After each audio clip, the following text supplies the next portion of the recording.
The ID Model, Next Great Baker Edition, written and narrated by Jules Stoltz, January 22nd, 2024. This week, I found myself challenged to create a new instructional design or ID model for addressing online course upgrades. After struggling with the task and coming up with more content for the trash than the plate, and in keeping with last week's cooking analogy, I decided to compare my exploits this week with baking. Just like ID, baking is one of those things I love to do. It involves a lot of creativity, but requires a solid foundation. You won't get anything close to cake if you don't have the right ingredients in the correct ratios. It's an art and a science. ID is the same. It requires a great deal of creativity to come up with engaging activities. But if it isn't grounded on a strong foundation of sound learning strategies and analyses, the result isn't guaranteed to be a learning experience. So let's consider what it takes to bake a great ID model. Just like baking a show-stopping cake, the first step in creating an ID model is gathering the ingredients. When considering how to upgrade an existing online course, the ingredients are data. Online courses produce a lot of data. There are course gradebooks that provide student performance data. There are pre- and post-course surveys that provide qualitative feedback of student and instructor experiences. And there are course data reports that provide student engagement metrics. In baking, once you've got your ingredients, it's time to mix the batter.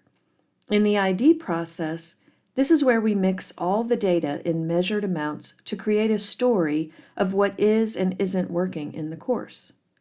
This step is where your analytical skills come into play. Mixing data can be as tricky as getting your cake batter smooth without overmixing. You're looking for patterns, trends, and insights while simultaneously trying not to read into any of it. The data only provides part of the story, so we must be careful to keep our assumptions in check. For example, students might provide feedback about a major course assignment, such as, "The final test was too hard." If we stop there, we might consider simplifying some of the questions. But if we look further at the questions most missed and find they are all from the same learning module, we might consider adding more training content or practice activities for that module. If we keep digging and discover the average time spent on the existing training materials is 95% less than the expected time to complete, we might consider encouraging students to spend more time on the activity. We might add incentives like gamification, or we might check if the activity is advanced enough to enforce the objectives we're trying to teach. In other words, the data can be combined in countless ways. And just like adding more flour won't make all batters better, some data interpretations will not add benefit to the course. Once we've examined our data batter and combined the right pieces in the right amounts, we have to put it in a pan. In this metaphor, the pan is structure for our learning experience. The structure is determined by the needs of the audience and the goals of the course. Just like you wouldn't bake a wedding cake in a pie plate, it wouldn't make sense to use the same model for a doctoral dissertation course on a first-year introductory course. The audiences for both courses have different needs, skills, and experiences. Once the course data is poured into the right mold, it's time for the oven. This is where you implement your course. If you misinterpret your data and added too little content, your strategy is undercooked. If you added too much, you risk burning out your learners.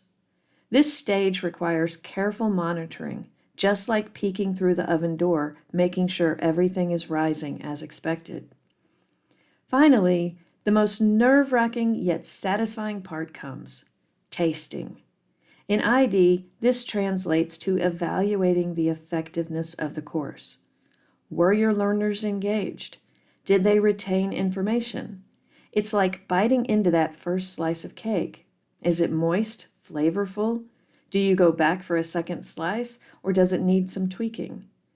Just like a great baker, a great ID continues to edit their recipe until they've mastered the perfect blend of ingredients and process to produce an exceptional dessert. The first try probably won't be perfect. Neither might the second nor the 10th. Maybe your course needs more interactivity, less passive reading assignments. Maybe it needs more authentic assessments over smaller chunks of information. Maybe the questions on the final are too hard. Maybe they're too easy. Creating a data-driven ID model is a lot like baking. It requires the right ingredients in the form of data, careful mixing through analysis, the perfect pan to form the overall structure, precise baking through the implementation strategies, and of course the taste test, where success is finally measured through evaluation. And just like baking, it's a process filled with trial, error, and hopefully a lot of fun and delicious experiences.